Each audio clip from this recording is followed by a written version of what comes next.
Well, because the lighthouse has always been very important to me, all through my life.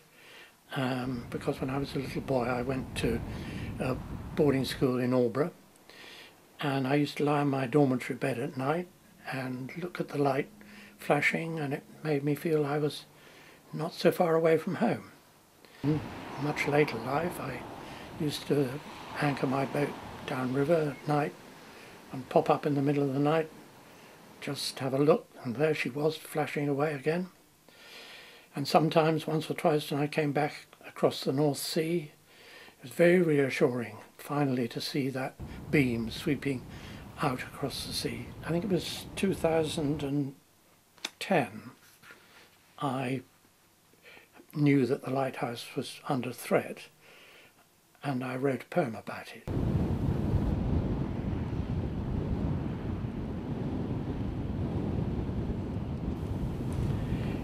Flashing 5, and then again, the beam that sweeps far out to sea. Flash, pause, and flash once more. The beam that reached inland to me to calm my childish fears. That steady lamp rotating still, though it has shone for countless years, may soon be darkened, empty, dead. Your beacon, banded white and red, proud pillar on the shingled shore, a sea mark for our homing ships as long as we remember, and centuries before, may crumble on the stricken Ness.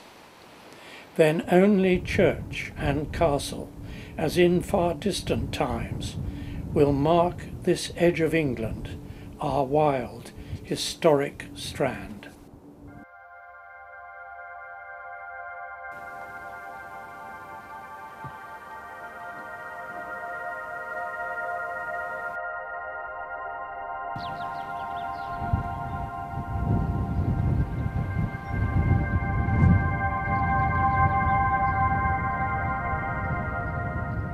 To start with, there was no lighthouse there, obviously, in medieval times. In 1627, 32 ships were wrecked in one weekend off Orfordness, and people woke up to the fact that it might be a good idea to have some kind of warning for ships approaching at that point.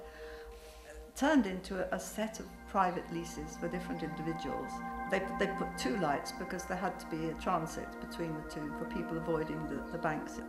The small light was lit by candles, and the great light, which was in the centre of Orfordness, was worked by coal. There were a lot of political problems concerning these leases, which led to very few improvements being made to the lighthouse, the result of which was that the low light was constantly falling into the sea or being washed away by the sea. And then the great light became the low light, and they built a new great light. But most of these were timber, and only the later ones were built in brick. So eventually, in January 1837, Trinity House, which had been formed a century earlier, was put in charge of all the lighthouses in England, in the UK, and in 1937 they took over the lease. They introduced a lot of improvements. By January 1887, however, the last low light finally disappeared into the sea, and no more low lights were built. But instead of this, to compensate for this, they built the Southwold Lighthouse was built, and they put a second light in the High Lighthouse Tower here on Orfordness.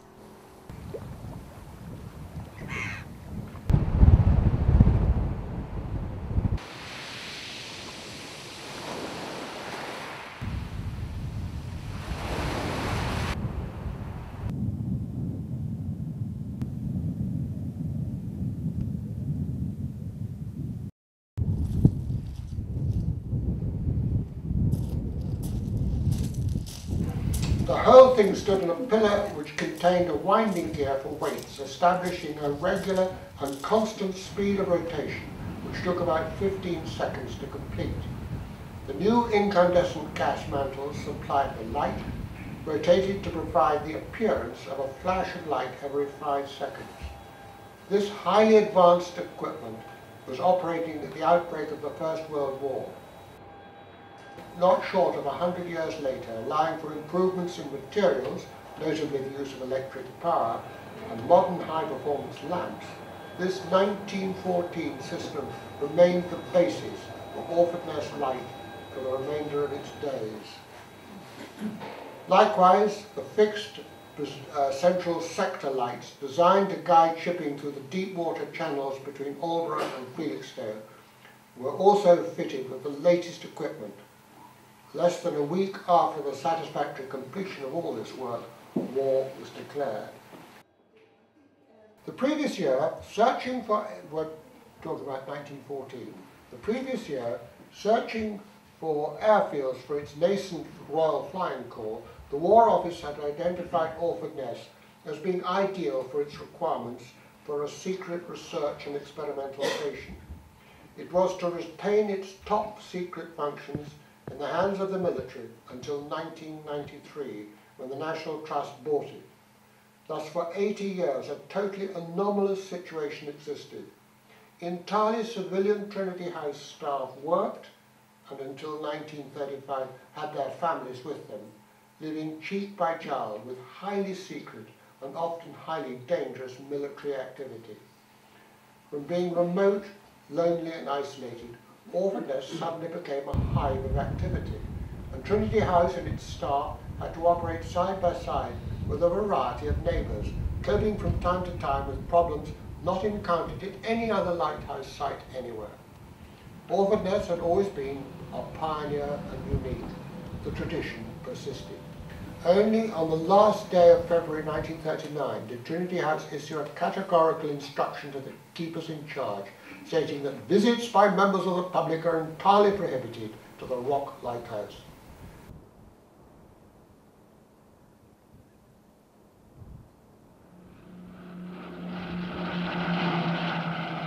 Weeks later, things were to change even more dramatically with the outbreak of World War II. It must have been the war years, because the troops were about, and the RAF boys used to put on films in the hangars over there, and then they'd take us village kids over in over in the boat and then bring us back up towards. It was grand. And one night, when we came back from seeing these film shows in the hangars over there, I put my hand, kid-like, put my hand in the water when the boat was going along, because the phosphorescence was on the water. And it was beautiful the way then suddenly a little fish jumped right into my hand like that. And I said, it's all right, Doreen, it's only a little smelt, it won't hurt you. So I had to put it back again. There used to be a sort of little railway thing over there, where you see them on the films where they're going like that. Well, they had one over there to go across to, and the lads used to go do this thing and get it round to the lighthouse and all that round there, There was a house at the side that they lived in, and I did go in and see the lighthouse, but they lived in a house nearby.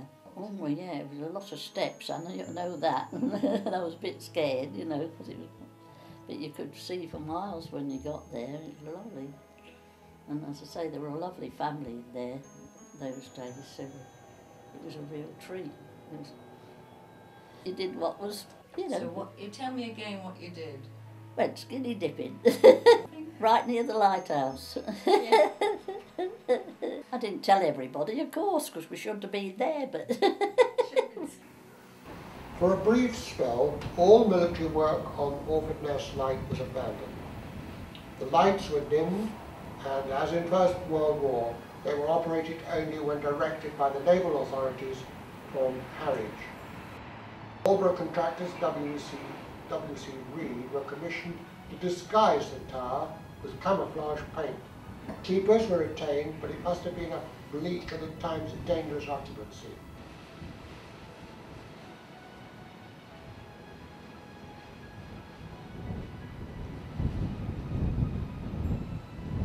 The Atomic Weapons Research Establishment, which began to move in that same year, 1953.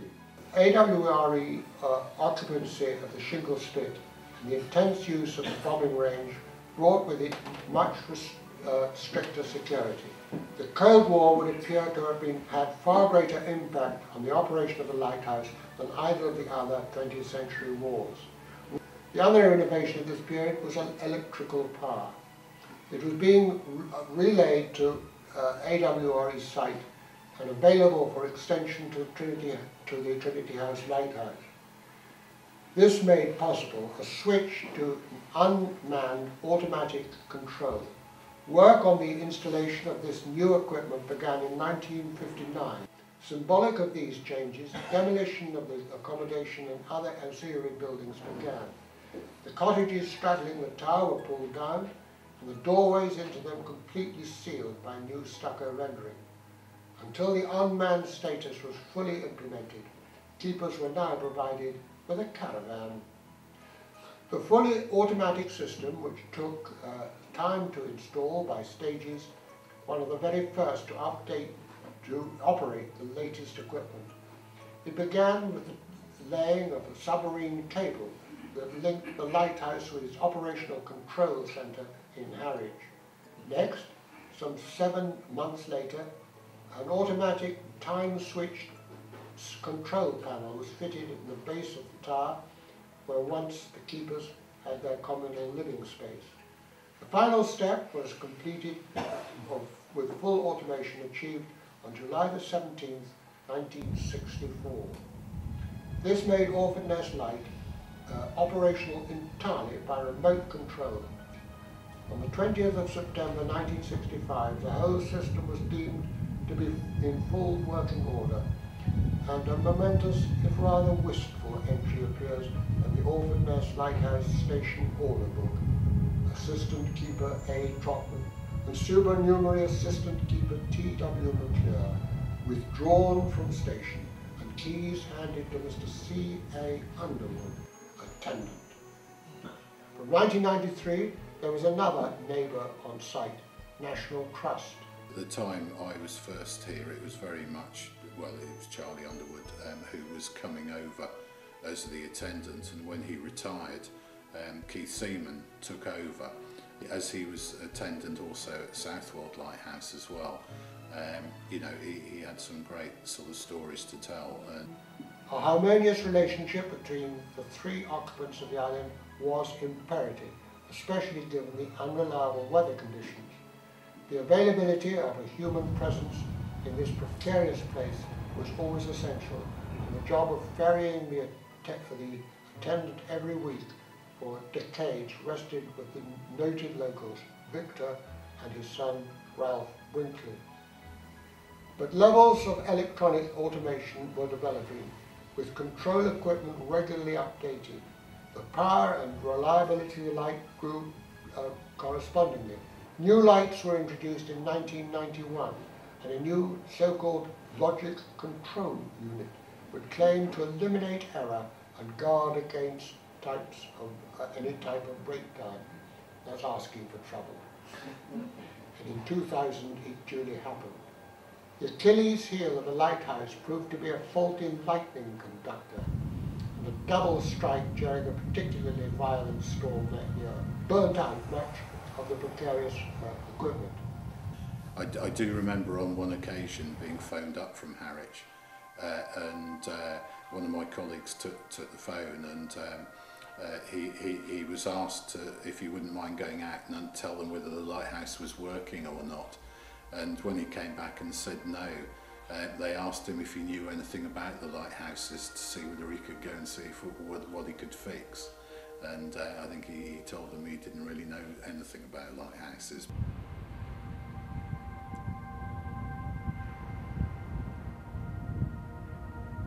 Most of the historical information I've given actually does come from this book. Charlie had done a lot of jobs in Orford in his time. As a child, he had collected rubbish from everyone, charging them 6pence a barrow load, and taken it to Castle Green, which was then the town rubbish dump. Well, I got to know Charlie Underwood when I became curator of the museum in 1995. He was the chairman of the museum. He had collected a lot of artefacts from various people in the village, and things that had been collected by a predecessor who had tried to start a museum in the 1960s.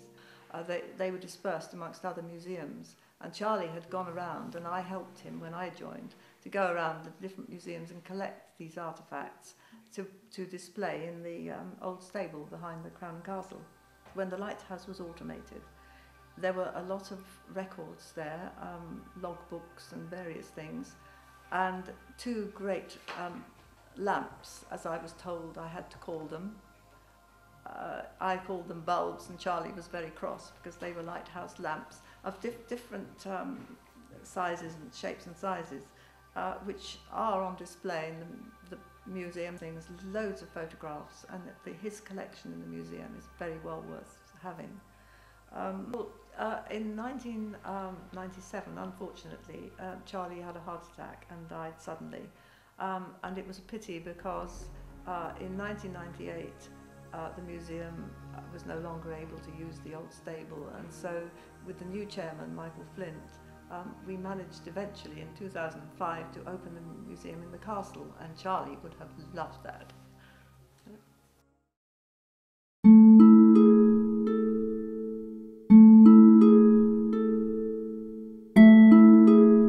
Sort of put together the basics of a management plan, mainly around the nature conservation, because of course the sort of historical content was still relatively unknown. One of the areas that was identified as being interesting was actually the area of the lighthouse track, the old track up to the lighthouse and the area around it. And because it had grassed over and there was an element of traffic, a light amount of traffic on it from people and from grazing by rabbits, there was quite an interesting flora there, and lots of unusual, quite scarce plants, like some of the sort of micro clovers were well known in that area. And it's typical of very much of Orfordness is that there's not a huge diversity of things here in the context compared to other sites.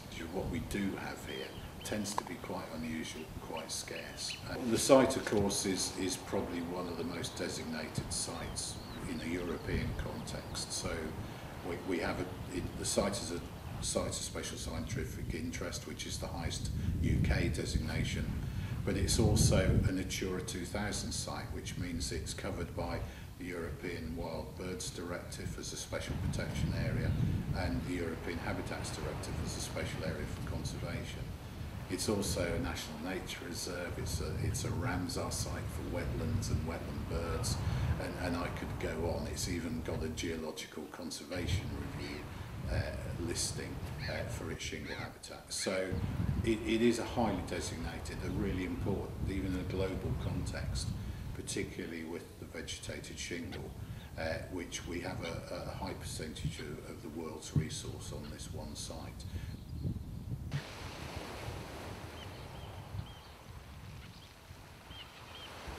Yeah, the coastline was an area that has seen significant change, because essentially the coastline was in the same shape, but of course what's happened over time is significant amounts of erosion on parts of the coast, but of course as well as that there's significant amounts of accretion or growth in areas, because the natural flow of material is with the flood tide, which is north to south. So what's tending to happen, it's getting narrower at the north end, and at the southern end it's getting, in theory, longer and wider as the materials move down with longshore drift. And what's happening is that material's then being washed away from the top end of the site and deposited on the bottom. Our system of tides really sort of hits the UK or Britain at Cornwall, really, and the tides meet at Dover. So if you can imagine, the water has to travel around almost the entire British Isles, around Scotland and down the east coast, but it also has to travel along the south coast, but they meet at Dover at the same time. And so on this east coast, which is largely a coast that's soft, it's sand and shingles, soft cliffs, and that water has to go a lot further to get to the same place, and so the velocity of the water and the strength of the currents is much greater on what's a softer coast. So you get erosion occurring more frequently and tends to be more vigorous. And so what tends to happen is that the material, the flood tide is moving north to south, and essentially that's the direction that the water has the greatest velocity and the most force, and especially if it's backed up by the winds and the currents are right. And so it's gradually moving material from the shoreline, from offshore and from erosion on the cliffs in a southerly direction over most of the shoreline. And so basically it's losing it to the top and it's building at the bottom.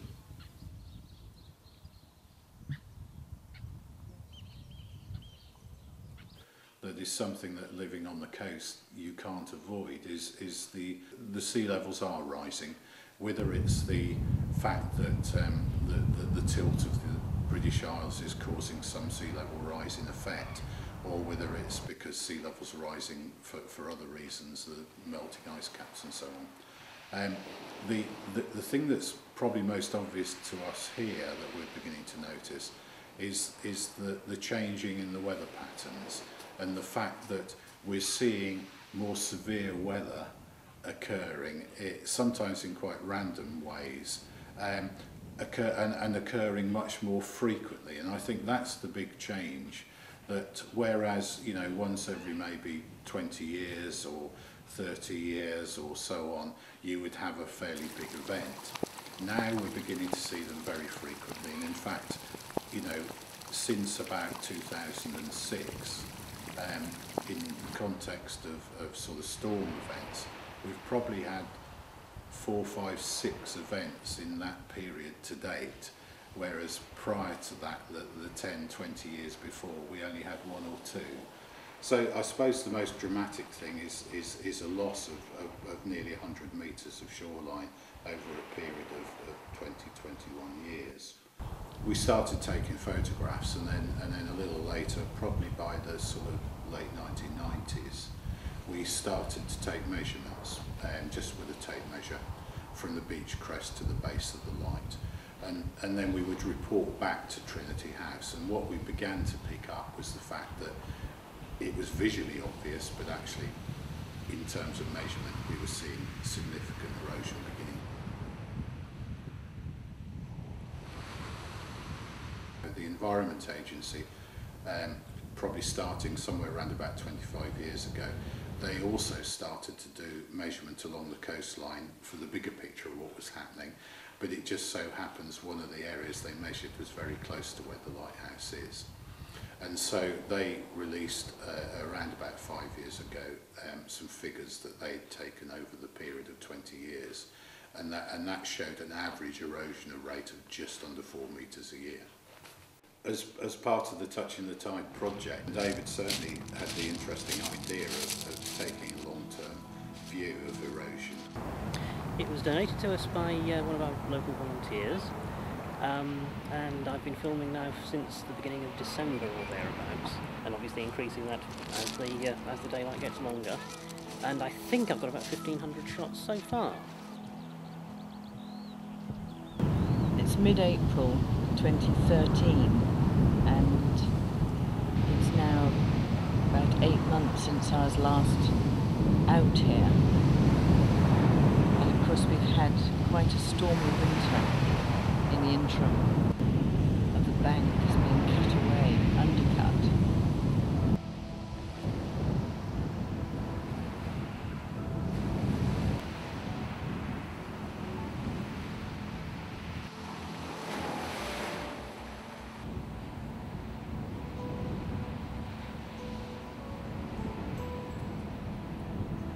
The viability of a lighthouse on a shore eroding at the rate of several metres a year was increasingly in question.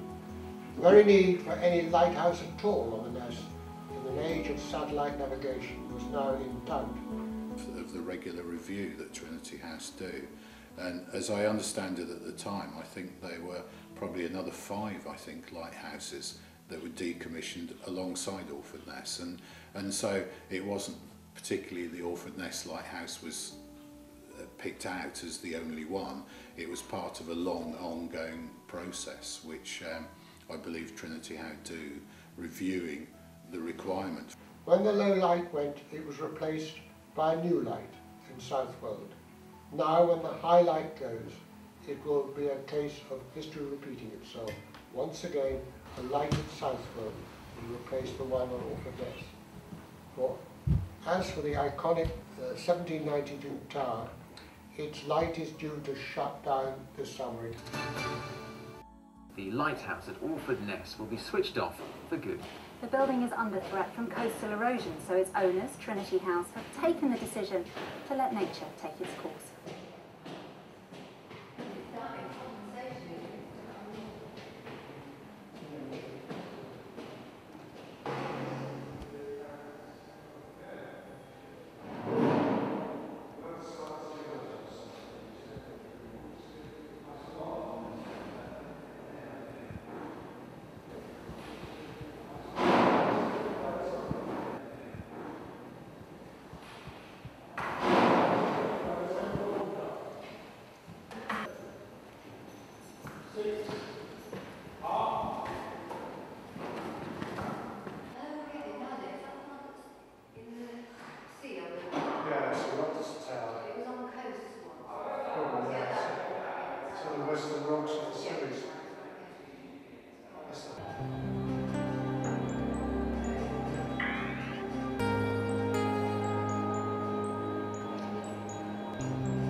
Unfortunately, there was mains, and then at the beginning of last year, It didn't work.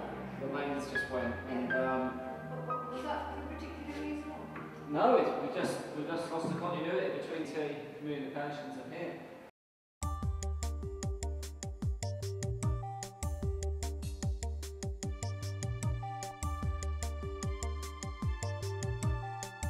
do the clasp in front, and it will just press it at the side and open. No, I don't like this. I've got a question for you.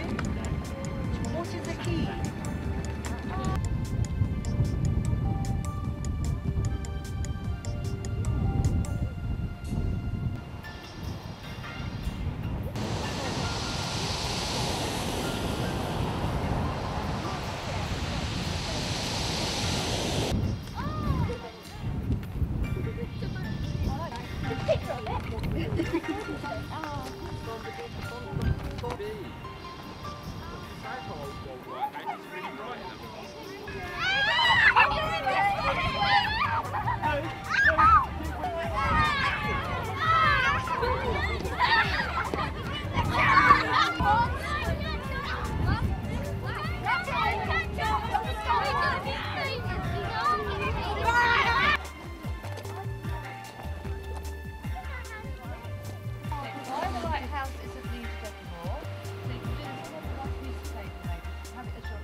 And then you've got to move away from the lighthouse a little way so that you can sort of see it more clearly. Have a go at drawing it. Have a go at drawing it as active.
Well, then it became clear that the light was actually going to be turned off, and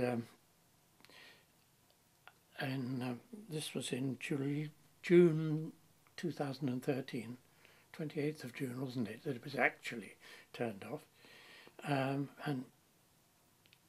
I kept thinking about it, and another poem suddenly started in my head. This one's called Losing the Light. No kindly light leads on, no flash across the sea to comfort boys like me. The brighter years have gone, the dark too swiftly come. Men sailing far from home have longed that light to see, though some were homeward bound, yet never reached the land. Another home they found, under shingle, under sand. Time to switch off decree those landsmen office bound, but from the hurrying waves that eat away the shore, voices from a sunken world, the generations cry, stand on, stand proudly on, and long the sea defy.